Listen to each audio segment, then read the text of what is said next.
Welcome to the morning feed. Listener discretion is advised as we're going over the details of a criminal case from 1994. We're not going to get into the graphic details or even a lot of the details of the actual case. It is very well known, and I don't feel like we need to do that. Today's episode, the focus of it is a little bit different than the actual case details or even the parole hearing itself. Susan Smith's name is really just etched into the minds of people across the world. Her first and last name is the most common in the entire country. But when someone mentions it, everyone knows who you are referencing. Susan Smith she spent most of her life incarcerated in South Carolina since 1994, when she was charged and later convicted for murdering her two sons, Alex and Michael. Michael's actually older. He was 3, and Alex was 14 months old at the time. But none of it stopped there. She later attempted to cover up her crimes in the worst way imaginable. If drowning her children was not enough and then reporting them missing, Susan claimed that a black man was responsible. Now, the following days, they were filled with suspicion in every direction, from Susan Smith all the way to the black community. Nobody really knew what the actual story was, including law enforcement. Now, law enforcement eventually put the pieces together. They discovered that Susan Smith was keeping a lot of secrets, and some of those secrets may have been her motive, such as an affair with a man who did not want children. Now, Susan Smith, she still denies this. She says that is not what happened. That's not the case. Y'all got it wrong. But we're just going to leave that right there, because there is a lot of proof. Like I said, this case is well known. You can go back and dig around in the details if you have somehow never heard of it before. I imagine there's a lot of people, a lot of younger people that are into criminal cases, and they probably didn't know about this. I can definitely see that. So I can see where there are probably people tuning in to the recent parole hearing and not really knowing all the details. I don't really want to get into the details. There are lots of places out there where you can go get those details. That's not what this episode is actually about. So we're just giving you a little bit of background. So Smith, she denied that was why she did what she did to her two very young, very adorable, bright-eyed 2 little children. I mean, I can't explain the photos of Michael and Alex more than 2 bright-eyed, beautiful children that, honestly, I think the thing that bothers me the most when I see their photo is, Alex is still younger, but Michael, he just looks so fun. He really looked so fun, and like he would just have been a really enjoyable kid, just to play with and be around and to teach new things to. I think he would have probably been so much fun. And you can just see it. He just has that expression like, yeah, you may be a little fun, a little mischievous, just a typical little boy that you expect to be getting into things and doing things and learning things. Anyways, the crimes that Susan Smith is convicted of are well known. Like I said, they're easy to find. Go out there, do that if you would like to. The focal point today is, how do we help people who find themselves in what I call the parole matrix, because that's what I see it as, a matrix. The father of Michael and Alex is divorced from Susan Smith. He remarried. He's doing his best to carry on after the horrific crime that took his sons. Now, David has spent the last 3 years working to move past this, or the last 30 years, sorry, since 1994, only to throw himself right back into 1994. Now, did anyone actually think that Susan Smith would get parole, would be granted parole? And I'd say that's probably highly doubtful. I would assume that most people were expecting her parole to be denied, if not only for the horrific crimes himself, but her prison record is lacking really the type of action that parole boards like to see, and her lack of positive change, they're not really encouraging, considering she also has a record of sexual conduct with prison staff and drug use. Her parole is currently a formality. It has to be addressed by law. The United States parole system allows for prison inmates to be released back to the community with supervision before their court-ordered release date. So sentencing reform groups across the country, they've advocated for more access, less red tape within the parole system. Many parole advocates believe that the system should be universally available to all inmates without limitations. Now, meanwhile, the parole system has failed the community so often that there's been laws passed by victim advocates who are attempting to ensure public safety. So aside from the debate about how parole should work, there is another conversation that is often overlooked, and that is the surviving victims. How do they fit into this entire system? There's very few conversations about the parole system where you will find that all sides are in agreement on any detail. And the topic of victim statements is no different. So advocating for parole, or advocates for parole, they've said that the victim really has no role in the ultimate parole decision, nor is their presence at the hearing appropriate, whereas victim advocates could not disagree more. Parole advocates claim that evaluating an individual for parole readiness is a completely different issue from the court process to convict and sentence the offender. Now, some parole advocates even claim that surviving victims should have to meet certain requirements in order to be present at a parole hearing, essentially placing mandates on surviving victims just as we place mandates on offenders. Now, back to surviving victims again. Where do they fit in to the system that's primarily focused on the offender? Now, from the arrest date until their release date, the nightmare of violent crime does not come with any type of parting gift. We hear about closure. We hear a lot of people who are beginning to say, no, we know closure is not going to happen. Like, we understand that. But they're not offering any type of understanding of what is it? What is it about? What is the goal? What are we doing here? It's not closure. We've all decided that long ago. Some people are catching up now. Surviving victims, they carry these scars and keep their battle gear on at all times because they're really given no other choice. They have to put on thick skin to go into that courtroom, to file charges, to tell the truth to police when they don't know at that moment when they go and if the victim is still alive and report something, they don't know in that moment if there's going to be justice. So these are very brave acts that require for you to put on some pretty thick skin and get in a courtroom. Now, every court date, parole hearing, appeal, petition, everything the offender does is going to affect surviving victims, causing a landslide of anxiety, and it really feels like re-victimization. Now, the overall justice system itself, it's not about closure. Like I said, here's what it is about. It's about validation and public safety. That's it. That's what it's about. Validation of the truth, validation of the victim, validation of what was discovered, what is the truth, what isn't the truth, and then public safety so that we don't allow offenders to stack up a victim count.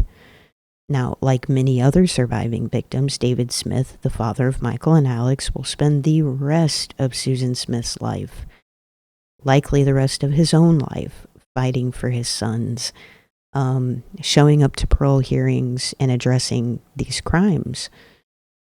Now, the rest of the world is not there. When David Smith wakes up on Christmas morning without his sons, they're not there on Michael or Alex's birthday, nor is the public there when David Smith just wants to hold his boys one last time, no matter how old they might be today. But the parole system is a time where we can show up for David Smith, and it's a time that we should be there, and it's a time that he should be there. Now, the court process heavily analyzes the offender. The entire point of the process is to validate the truth and protect the public. The presence of the surviving victims at the parole hearing serves as a living reminder of the actions that were taken by the offender. Now, time and circumstance can allow memories to fade and details to essentially be forgotten. Offenders, they're welcome to have a legal representation at their parole hearing, just as they are in the courtroom. Just as Susan Smith chose to do at her parole hearing. She brought legal counsel. She was ready to address this. She was ready to have someone address this for her. Now, parole boards are making decisions that affect surviving victims and really the entire local community wherever that offender is going to choose to reside. So these are big decisions, and we can't let time and circumstance just dictate what happens in these decisions. We need to allow these living memories to walk into parole hearings and not allow these memories to fade and be forgotten. This, after all, is what this person has demonstrated they are capable of. Have they really changed? Has there been any type of assurance on the side of the public that this person has reformed their life in some way or another, or even shown proper remorse? Offenders are, like I said, welcome to have legal counsel with them, and that is what Susan Smith chose to do, and her legal counsel spoke far longer than she did about anything. You know, you would think over the course of 30 years, the least you could do is write a letter to David Smith that I'm sorry for taking your children, our children, but I'm the bare minimum, nothing. David Smith says he has never gotten a single apology from her. So that's also highly concerning. And sorry if my voice is a little weird. My voice is a little weird today. So the same attempt is being made. Advocates who are advocating for more access to parole for inmates universally. I mean, so we're talking SA, taking another person's life, where we're talking about all the things, no matter what it is, no matter what the aggravating factors are. They feel that everybody should be allowed a seat at the table. So, and they, of course, allow all of these people a seat at the table and remove the surviving victims. We don't want them there, is what they keep saying. So the same attempt is being made at the trial level by attempting to deny access to victims or remove departments who support victims during the court process, essentially removing the living accountability from the courtroom and from the parole process, paving the way for lighter sentences overall. That's the goal. The pushback on the death penalty, the pushback on what some are calling due process that isn't actually due process but is outright lying to the court. There's a big difference there. Due process should absolutely be protected. Lying to the court should not be protected. And that's what happens in a lot of these cases.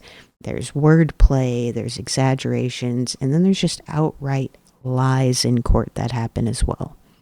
So we need to take all those factors into consideration. What are these people asking for that are advocating for criminal justice reform? What does that actually look like? What do they think?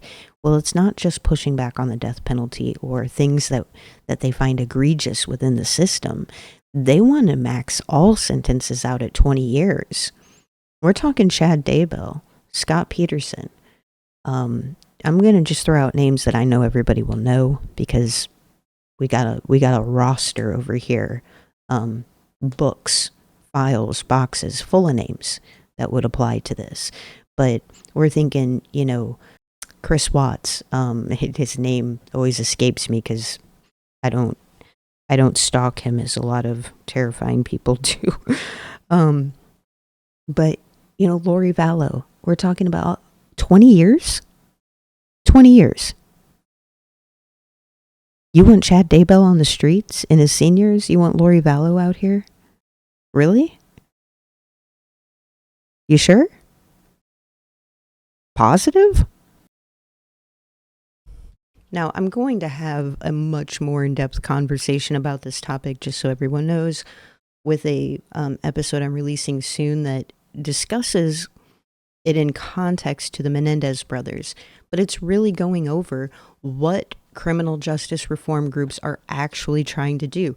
Because if you read some of the memorandums, the documents, and the behind the scenes of it all, you'll realize what they're publicly telling people that they're trying to do, raise awareness for, raise money for, is not actually what they're trying to do. And I don't think anybody's going to be very happy with it, because these are not the type of people that we want back out in 20 years. Just think about, Brian Koberger, even. Everybody knows that name. He's young. Do you want him out in 20 years? If he is found to be responsible for the things that they say he is responsible for doing?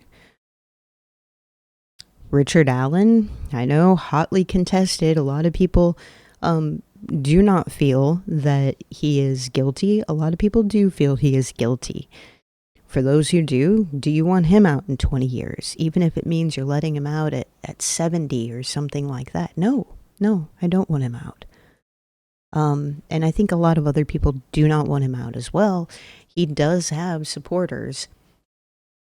I don't think his supporters are as many as some may feel, but that's neither here nor there. I support everybody's opinion and right to take a look at facts and take away from those facts what they have. And I respect other people's opinions. I think it's important for us to push back on each other. And it's important for us to push back on each other in court and at the parole level as well. These adversarial processes, no, they're not fun. No one likes them. It sucks, but they're necessary. It's necessary that you have two sides in the courtroom and two sides at the parole hearing. You need that adversarial pushback. You need someone there for the victim, and you need someone there for the offender.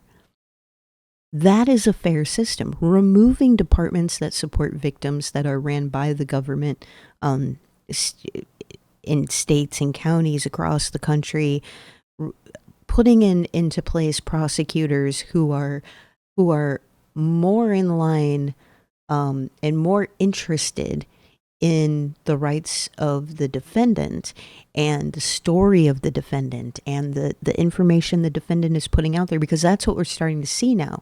We're seeing prosecutors be put in, we're seeing defense attorneys be made prosecutors. Without that decision, that happens. Prosecutors become defense attorneys. Defense attorneys sometimes become prosecutors. The problem is when you put defense attorneys in prosecutorial roles who have not chosen to be prosecutors and to be there for the victim. And that is exactly why George Gascon just got voted out of LA. The people have spoken, and for once it has been on the side of victims, and that's great. People are feeling this is the fallout of it. It's not the first time that these things have ever come up before. The fallout of it all is criminal justice reform advocates, they push back, they may get a few wins, and then they get people in leadership positions, and these people start making changes to the way that they handle criminal cases. And then you eventually have a result of increased risk of public safety and crimes occurring, because people know they're not going to be prosecuted for it the same way they might be in the rest of the country or in most of the country. This is such a huge topic, so I'm just going to cut it off right there and save the rest for the episode I'm putting together about about the issue in California, about the Menendez brothers, it's not going to be nearly as much about their case or the details, just like we're doing in this episode. It is not a conversation about the crimes. It is a conversation about recidivism. It is a conversation about how we handle these things. Where do we go from here? And what proof do we have already of how these things will shake out if we make changes? What kind of ripple effect will those changes have? Well, we've already seen in many ways what the answer is to that question, and we just need to talk about it. People, just like a criminal case, it happened like this one that we're talking about today. It happened in 1994. People have forgotten certain details or certain factors that just made this entire crime so hard to digest already. I mean, when you're talking about children, it's already difficult, but I mean, this is really bad. You targeted your children, your family, everybody who loved those boys, and your community by blaming a minority community that likely may have already been targeted at times. I'm sure there were I'm not saying just because you're in South Carolina in 1994 that you're being targeted by racism. However, I'm sure there were cops out there that were, and I'm sure they didn't have as easy of a time of things as people who were not a part of that minority community. So I've not looked at the stats to know what their history is in that community with their Black community, but I just wanted to put that out there. You take it all one step further and make this so grotesque and difficult to process for anybody. And now you want let out. So what if we didn't allow victims to speak, surviving victims to speak at these parole hearings? David Smith wouldn't have been able to be there.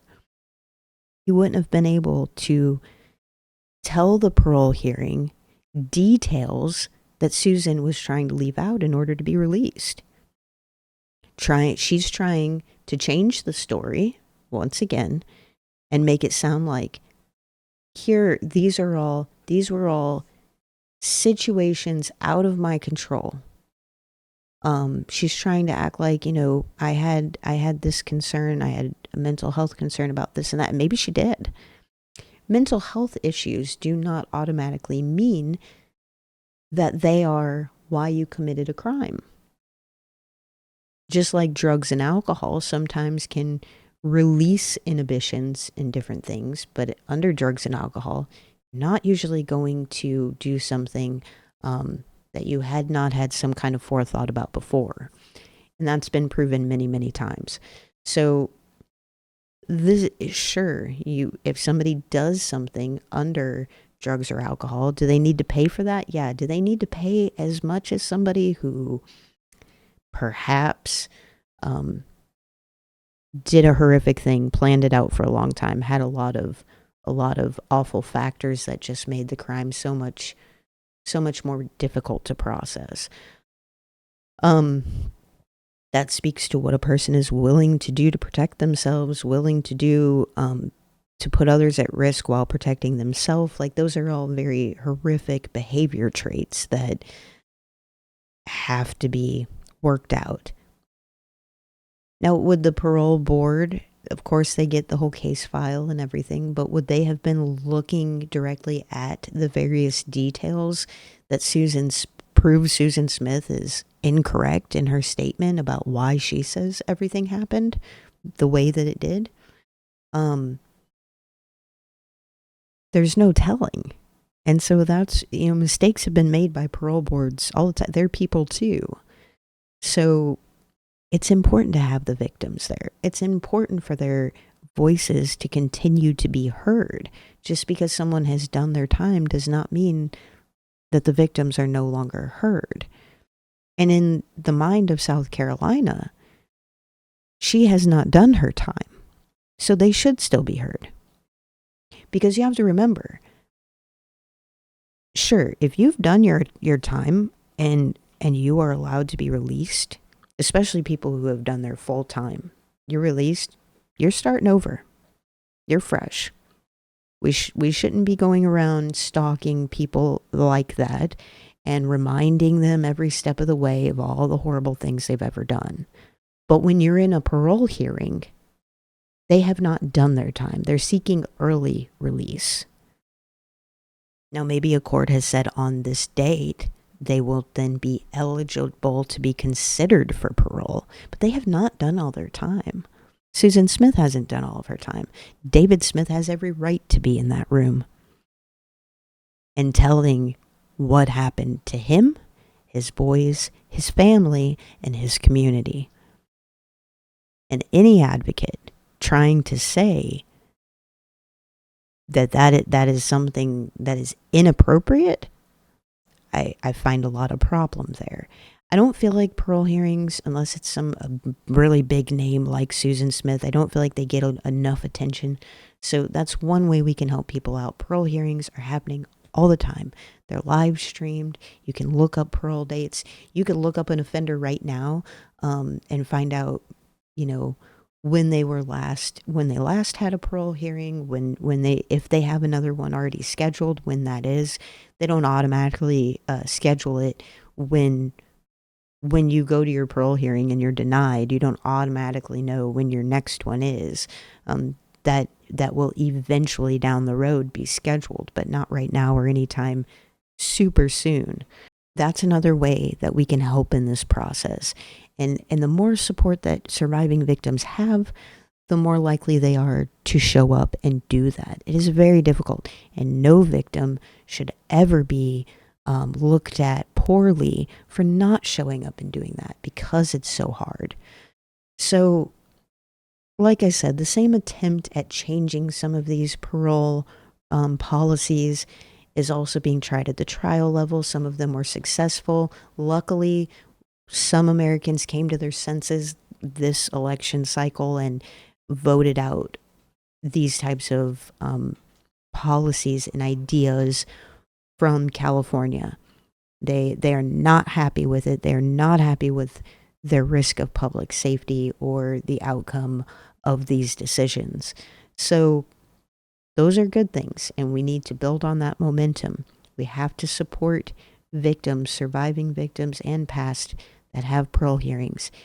And if you know of a parole hearing where no one is showing up for the victim, then even more reason why we should do this. I sit through parole hearings all the time, and during those hearings, you will hear far worse things than what you're going to hear that Susan Smith did. So that's one of the ways that we can, it's one of the ways that we can support people, families, friends, and everyone who's affected in these situations. We can show up more for it in the weeks ahead of this hearing, the parole hearing for Susan Smith. Media was all over the place. Advocates were all over the place. I was seeing stuff daily for it. I was seeing Michael and Alex's face being shared for the first time in many years, widely shared. That's what we can do for other people too. It doesn't have to just be for a high-profile case. If you're trying to advocate for somebody who's going to be going before the parole board and people don't know about the case, then educate them about it. Make a thread on social media or something with the details of the case leading up to parole so people can get aware of the information and help you share it out and help garner support for that person so that they don't feel like they're walking into that room alone. That's one thing that David Smith had that a lot of people don't, is he had a lot of support, as he should have had. Crime, people call it true crime. Crime is crime. It's true. It's real. It's reality. So I find that to be a weird name for it. It's more of the name for the genre. I consider the genre a little bit different. But crime is a hot topic and always has been. Public trials have been a thing of society for so long, almost, since the beginning of time. And people, the way that people are choosing to show up and talk about these situations is a little bit disturbing, to find, you can find what might look like the most well-meaning person, even somebody who's not throwing shade at victims or anything like that. But you may find accounts that appear to be doing things on the up and up, and then you find out on behind the scenes that no, these people are complete snakes. Likewise, people who are out here who are not, a lot of people call themselves victim advocates, but what they're actually is defense advocates. And that's okay. We need that too. We need to make sure that people's rights are upheld. We need to make sure that when a defendant walks into a courtroom, he is proven innocent, that he is not assumed to be innocent, or assumed to be guilty, but that he is proven innocent. That's important. That's very important. But people need to properly label themselves as that. If you're a defense advocate, if you're a constitution or a civil rights advocate, just say that and do it respectively. Recently in the Delphi case, there was a lot of shade and heat thrown at people who did nothing but try to figure out what happened, the families included. There's been rumors for years about the family having some type of involvement. It's always been disproven. And I knew it would come back up with the trial. But it's unnecessary, highly unnecessary, because you can advocate for a defendant or for their rights or for a proper process to be played out in court, for everything to be fair, without disparaging others, without name calling, you can use proper wording to get your point across without disparaging others or trying to make the playing field a street court, basically. That's what a lot of people have done.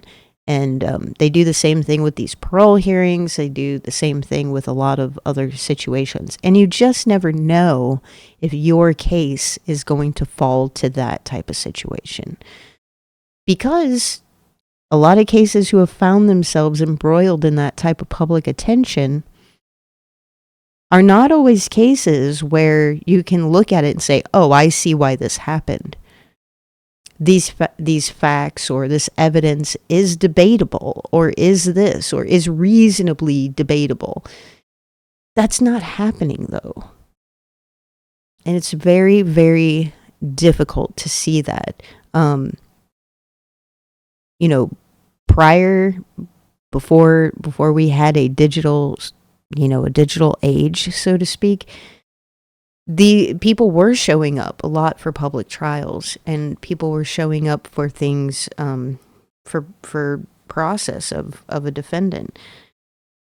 But it was done very differently. People used to show up in the courtroom more and show up for the family in person and hold respectful public appearances, protests, vigils, all of those things. They used to be done in a much more respectful manner than what they are now. So whatever side what I'm trying to say is, whatever side of the aisle you sit on, I guarantee you, if you just sit there and make your point respectfully, you're going to get a lot further in your goal. You're going to accomplish more. You're going to be able to garner more support. So you really have to ask yourself if the people who are not doing that, if any of those things are actually their goal. Are they looking for a positive progress forward? Are they looking to actually find reasonable answers to some of these questions we face when it comes to parole policies and criminal justice reform and the court process altogether? These are very important things to ask. Motive, intent, all of that is very important, even amongst the people that we follow. This is where our future is headed when it comes to journalism and reporting. So we need to embrace it and have discussions about it. And how are we going to monitor and almost police, in a way, the content that we follow and that we consider credible and relevant and trustworthy. Those are all important things that we need to be thinking about when we're supporting other people in the crime space, where we've got advocates on all sides. There's advocates for lots of different things, not just victims. In fact, I don't really know how many genuine victim advocates we actually do have. I think we have a lot. However, the voices of many who are not genuinely advocating for victims, those voices are being spread far and wide. There are social media accounts on, Twitter, for instance, that, or X now, that claim to be victim advocates. Yet they obsess over and even personally write to criminals that are in prison that, and I'm not talking that they're trying to establish conversations, meaningful conversations with inmates. That's okay. That's okay to do. These are people who are seeking out the Chris Wattses and the Scott Petersons of the world and things like that. The notable, well-known story, the well-known face who did a absolutely egregious, horrific thing that really, no one should really want to talk to, but some of the victim advocates out here, you really got to watch how people move. And I think it's important for people to learn how to watch how people move digitally, the same way we watch how someone moves when we have our child at a park, or when we go to a grocery store late at night and we're in the parking lot putting our groceries in the vehicle. All those times that we have a heightened sense of our surroundings and the people who may be around us, we need to be able to teach others how to do that digitally, because I feel like we falter there a lot. People, the digital age is still new in many ways as far as our patterns, our thinking, our behaviors, how we engage with it, what level of credibility and trust we put into it. Anyways, this is a whole conversation that I did not expect to get into this episode, because this is for the next episode. One of the next episodes I'm putting out. Like I said earlier, I have one about the pending situation with the Menendez brothers. They are seeking release. I don't want to get into my thoughts about that here, because I don't think anybody will be happy overall with my overall thoughts about it, because I'm going to push back on both sides a little bit.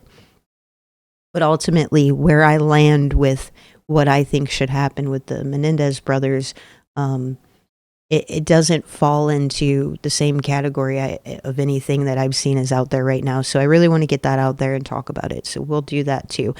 People need to know that these things are happening. That's the most important part. Public information is very vital right now, because information is just everywhere. It's scattered all over the place, and it can be overwhelming. So we need to deliver it to people in a concise, clear way, an honest way that not only drives home our own narratives, but also brings the facts to the table.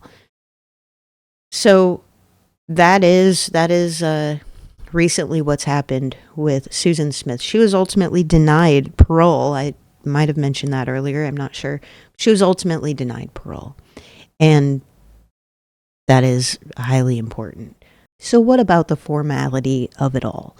Is it really necessary to put surviving victims through the parole process if the inmate has not met the requirements to be granted parole? And we know that. The victim is not on trial. The victim is not expected to meet any type of requirements to obtain proper justice and public safety. The parole process could absolutely be streamlined to accommodate both sides, and situations like Susan Smith, where an inmate has not even began to meet the requirements for release. They have little to no remorse that seems genuine. They've done nothing to further, help themselves. You have to allow people to help themselves sometimes. Now, I'm not saying that it's not as if most people going before parole are being released. That's not the case. But the advocates for criminal justice reform, many of them want that to be the case. And the needle has moved more in that direction as we've gotten further in time with the parole system. Luckily, some states have just said, no, we're done. Federal government said, no, we're done. You got to serve your sentence. Because they also no longer wanted to deal with this. And I'm not saying that parole is not something that we should have. I'm not saying that it is not something we should have. Parole does serve a very important purpose, and there are times that parole is appropriate. Not in this situation, though. Not when you have done what you have done to your children, your family, your community, your friends, and everyone who loved those boys before 1994. Talking about the everyday people who came in contact with them and actually knew those children, knew the sounds of their voices, knew what it looked like when they cried, when they smiled. Those are the people that I think of when I think about victims who've been affected by violent crime. It's all the people that knew them before that who are most affected in a way that we as strangers cannot fathom. The families that I am close with versus the families that I do not have engagement with on cases, it's night and day. And I feel for those people in a very different way. And that's just human nature. That's just psychology. That's behavior. It's how it works. In families across the country, they endure this bi-yearly meeting that sadly resembles a movie like Groundhog Day, a constant reminder of the pain and the time that it's taken to heal from it. Now, keep in mind, David Smith, he spent the last 30 years tending to the wounds, trying to move past this, only to one day be right back at day one, reliving every detail, with the media in tow, with his local law enforcement in tow. The prosecutor made their own statement. Like it's daunting. So parole policies differ. I just want to mention this really quick from state to state. Several states no longer have parole, like I mentioned. Federal parole was also eliminated. The parole system is still in place for those people who were granted parole before they removed the system. So it still does exist in some capacity, both federally and for the states that have removed it. Like Florida, you can't get parole in Florida anymore unless you were granted it before they removed it. So I hope that everyone remembers that our voices can send a powerful message to any politicians who seek to diminish the standards of sentencing and parole that victims and victim advocates have fought to put in place. This entire process can feel like a matrix, especially as many surviving victims are confronted with it years after healing to the best of their ability. So if you want to oppose the release of an inmate who has horrifically harmed you or your family, this is the matrix that you're forced to enter. And this is what David Smith has now found himself in 30 years after the crime. This isn't about closure. It's about terror and preventing others from having to face the same type of terror that they did.